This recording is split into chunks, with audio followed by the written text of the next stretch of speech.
Santa paz de Deus, querida Irmandade, queridos ouvintes do canal CCB Sem Reforma. Tudo bom com vocês? Sejam todos bem-vindos ao nosso canal da família cristã. A história de Luiz Franciscon, o fundador da CCB. Irmãos, fundador da CCB, mas ele trouxe a obra de Deus para o Brasil. Luiz Franciscon não queria ser ali como o fundador, o dono, né, irmãos? Porque simplesmente ele só trouxe a obra de Deus para o Brasil, porque naquela época não tinha muitos evangelizados. Época boa, irmãos. Época de quando dobrava-se o joelho, não tinha tecnologia, não tinha a ciência, estava um pouco começando, né, irmãos, naquela época. E naquela época era a linha direta com Deus. Acontecia alguma coisa, do joelho no chão, e Deus respondia. Nós temos aqui um relato de quando Luiz Franciscon veio para o Brasil, no Porto de Santos, uma embarcação que naquela época, se fosse para hoje, já ninguém entrava na embarcação. Mas a tecnologia aumentou, né, irmãos? Mas naquela época, então, ali o nosso irmão Luizinho, ancião, saudoso da cidade de Santos, correto? Que foi encontrar, receber Luiz Francisco com um grupo de irmãos, alugaram uma docas lá no Porto de Santos, e estava aguardando o navio desembarcar, e o navio não chegava. E naquela época eles ficavam preocupados, né, irmãos? O que deve ter acontecido em alto mar. Irmãos,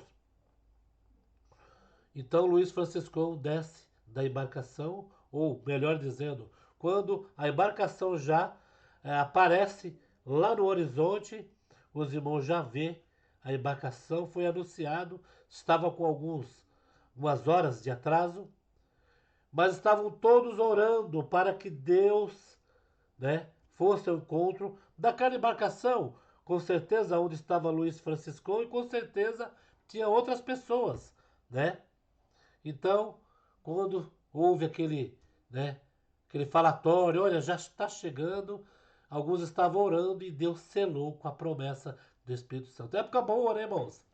Anos em que não voltam mais, aonde as pessoas eram tementes, crentes, né, irmãos? E nós vamos colocar aqui, irmãos, a história de Luiz Franciscon, né? Não é dono da congregação, a congregação não tem dono. Se morrer um ancião, não fica para a família, né, irmãos? A obra é de Deus, né? Enquanto outras igrejas que tem por aí, morre o dono, fica para os netos, para os filhos, né, irmãos? E muda muita coisa na doutrina. Mas a congregação, a doutrina é desde 1910. Vamos ouvir? Juntamente com vocês. Vamos lá.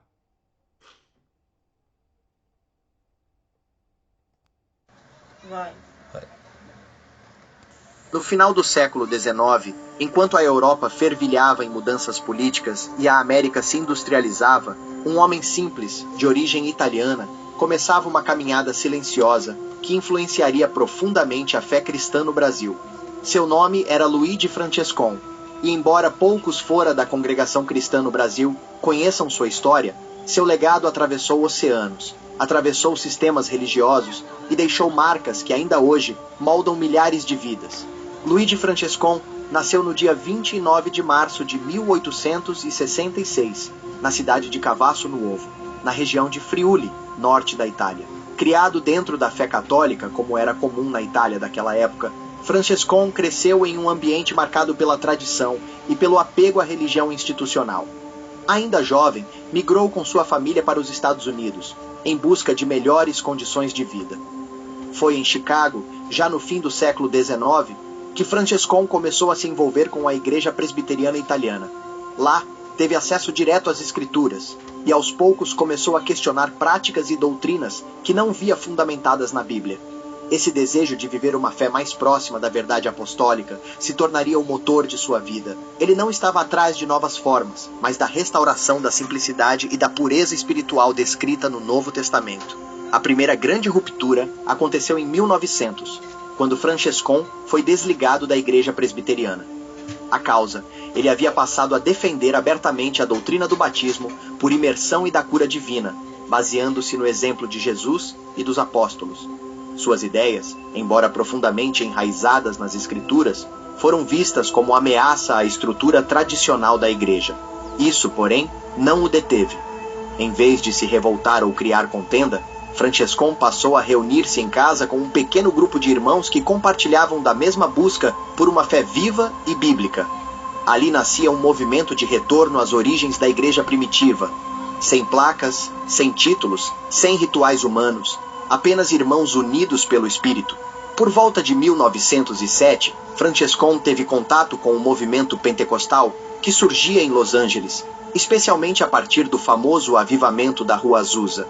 Ele participou de reuniões onde o Espírito Santo se manifestava com dons espirituais, profecias e línguas, e entendeu que o mesmo poder que operava nos tempos dos apóstolos continuava ativo. A partir daí, passou a pregar não apenas o batismo nas águas, mas também o batismo com o Espírito Santo, conforme está escrito em Atos dos Apóstolos, capítulo 2. Essa nova experiência trouxe mais separação. Muitos o acusaram de fanatismo, outros o consideraram herege. Mas Francescon permaneceu firme. Convicto de que Deus estava restaurando sua igreja, começou a visitar outros imigrantes italianos nos Estados Unidos, compartilhando a doutrina que havia recebido. As reuniões cresciam em número, mas mantinham a simplicidade. Oração, leitura da palavra, cânticos espontâneos e manifestações do Espírito Santo. Foi então que, em 1910, Luigi Francescon entendeu que precisava viajar para o Brasil. Segundo relatos, ele recebeu essa direção diretamente de Deus, em oração. Sem dinheiro, sem apoio institucional e sem sequer falar o português, ele embarcou para o sul do Brasil com o propósito de levar a doutrina apostólica aos imigrantes italianos que ali viviam. Desembarcou no estado do Rio Grande do Sul e começou a visitar colônias italianas. Seu foco era claro: pregar a palavra pura, incentivar o batismo conforme a fé e esperar a manifestação do Espírito Santo. Francescon não trazia um plano de fundar igrejas, nem cargos, nem sistemas humanos. Seu objetivo era plantar sementes, e foi exatamente o que fez. Os primeiros frutos começaram a surgir. Vidas se entregavam, outros irmãos começavam a pregar com ele, e pequenas comunidades de fé se formavam. Não havia prédios próprios, púlpitos luxuosos ou campanhas de marketing. Tudo era feito nas casas, nos galpões, às vezes ao ar livre, mas a presença de Deus era sentida de forma intensa.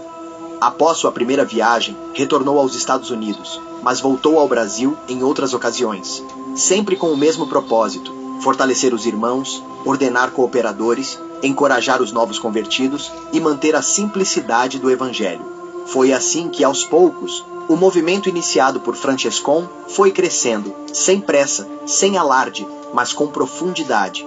A doutrina era centrada em alguns pilares fundamentais: a autoridade das Escrituras, o batismo nas águas por imersão, o batismo com o Espírito Santo, a oração constante, a fé na cura divina, a simplicidade no culto e a direção do Espírito Santo em todas as decisões da igreja.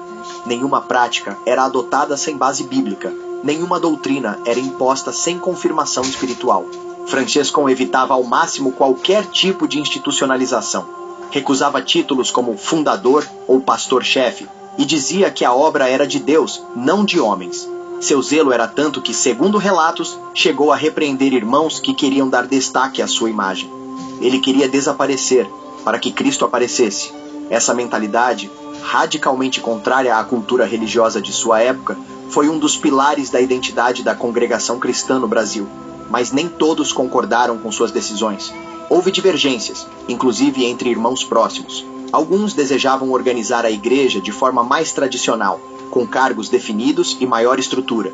Francescon insistia na direção direta do Espírito, sem interferência humana. Essas diferenças geraram separações e influenciaram os caminhos que o movimento tomaria nos anos seguintes. Mesmo assim, a semente já estava plantada. E havia algo nesse início que chamava a atenção: a ausência de protagonismo humano. Nenhuma foto nos altares, nenhuma biografia oficial, nenhum nome na fachada. Apenas a frase: Congregação Cristã no Brasil. O que importava não era quem começou, mas quem continuava a dirigir a obra. Com o passar dos anos, aquilo que começou como um pequeno movimento de fé tomou proporções maiores. O evangelho anunciado por Luigi Francescon começava a alcançar outros estados brasileiros, especialmente o Paraná e São Paulo. O que impressionava era a fidelidade com que Irmãos, preste bem atenção nos detalhes contados aí por este rapaz sobre Luiz Franciscon, quando veio para a congregação, quando veio, melhor dizendo, para o Brasil e trouxe a obra de Deus. O nome congregação ainda não tinha o nome congregação cristã no Brasil. Colocava para o lado de fora em nome do Senhor Jesus, correto? E para o lado de dentro, quando foi uma irmã, né? Os irmãos estavam orando e a irmã foi pego em línguas, né? Falando em línguas, e o outro irmão, parece, ali decidiu que estava falando na boca dela, que era para colocar o letreiro em nome do Senhor Jesus. Tudo que começou na congregação, desde o começo, é revelação de Deus, irmãos. Não tem nada que possa contar aí que possa ser mentira. Correto, irmãos? Vamos ver o restante.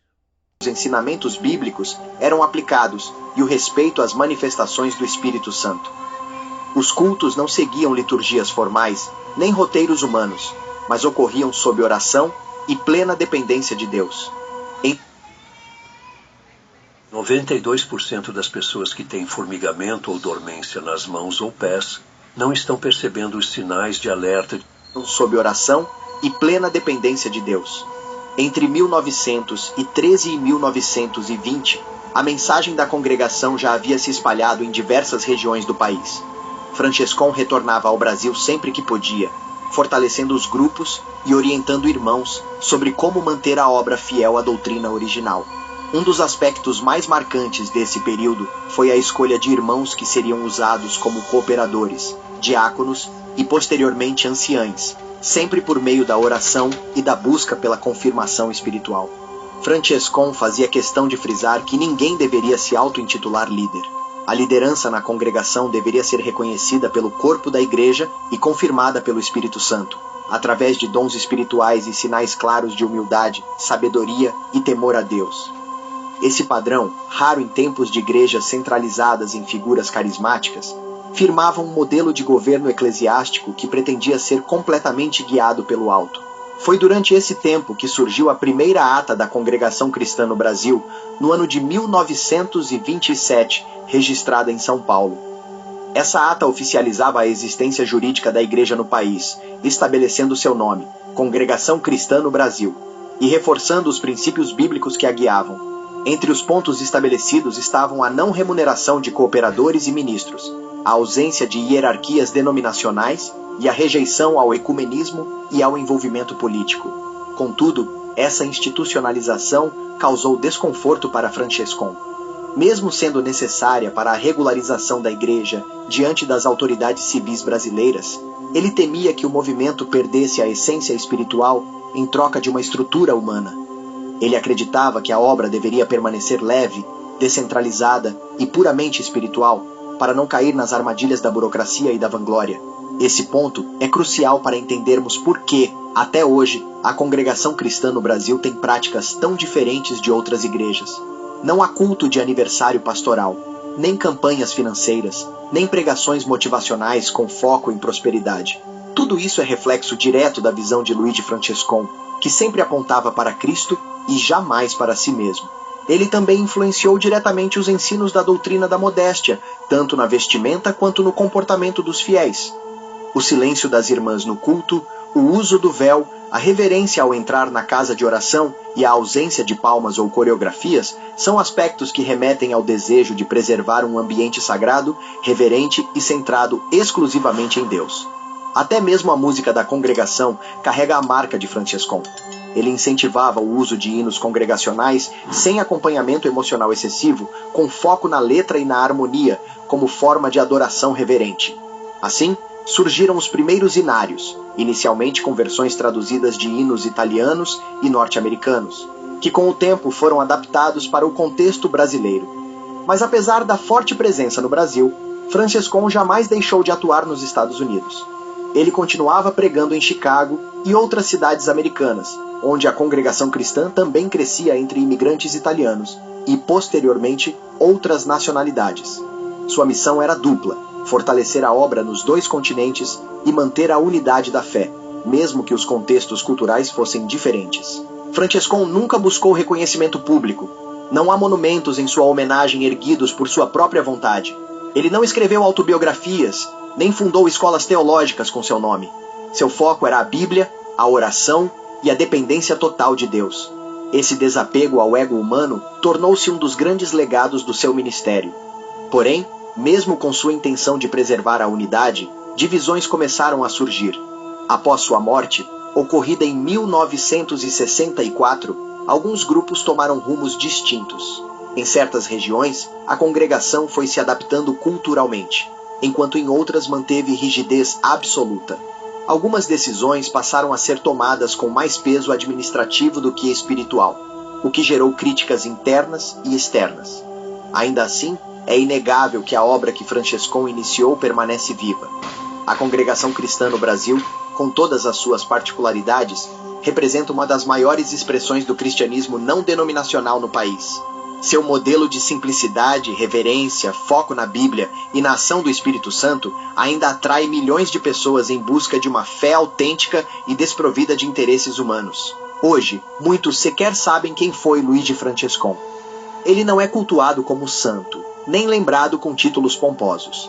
Mas a sua vida foi, e continua sendo, uma referência de obediência, humildade e coragem espiritual. Seu desejo não era fundar uma igreja, mas restaurar a comunhão dos primeiros cristãos, conforme os ensinos de Jesus e dos apóstolos. E é exatamente por isso que seu legado permanece firme, não porque ele quis aparecer, mas porque ele soube desaparecer. Que a história de Luigi Francescon nos inspire a viver uma fé mais pura, mais simples e mais centrada em Cristo. Afinal, como ele mesmo dizia, a obra é do Senhor, e a ele pertence toda a glória. A calvície não é genética. Faça esse truque por 2 semanas e... Santo Deus! Esta é a história de Luiz Francescon, fundador, que falo da congregação, mas ele trouxe a obra de Deus para o Brasil. Eu lembro, irmãos, que muitos aí dizem, que Luiz Francescon não veio para o Brasil na inauguração do Brás porque ficou com raiva de alguém, Mas isso daí é boato desses povos aí, desses críticos, é boato, porque Luiz Francescon não veio porque tudo ele orava e pedia confirmação. E se ele viesse para a inauguração do Brás, com certeza os holofotes iam ser sobre ele, não sobre a obra de Deus, Também teve aquela parte em que Luiz Francescon foi em uma igreja e ali os irmãos, para agradar Luiz Francescon, arrumou umas irmãs, um coral de irmãs, Então o irmão chegou, o irmão Luiz Francescon, e começou aquele coral de irmãs cantando. E os irmãos foram perguntar para o Luiz Francescon, se ele achava bonito, estava lindo, Ele falou, realmente está bonito, mas eu prefiro que todos cantam juntos, nada de coral. Sabe por quê, irmãos? Porque senão hoje a obra de Deus seria baseada em pessoas cantando em cima do púlpito, cantando para a igreja, e o foco, que é em nome do Senhor Jesus, ia sair, o foco ia ser o cantor. Por isso que essa obra de Deus é assim, não tem quem faça livro, para que não seja ele para ofuscar o nome do Senhor Jesus e ficar ali o holofote sobre ele. Essa graça de Deus, a obra de Deus na congregação, ela é da simplicidade do povo e do temor de Deus na vida do seu povo. O que vocês acharam sobre esta história de Luiz Francescon? Vou colocar aqui, então, o vídeo dos últimos presidentes do conselho. Não é presidente da igreja, não, irmãos. É do conselho da congregação. Presta atenção. Anciões que já presidiram o conselho da CCB.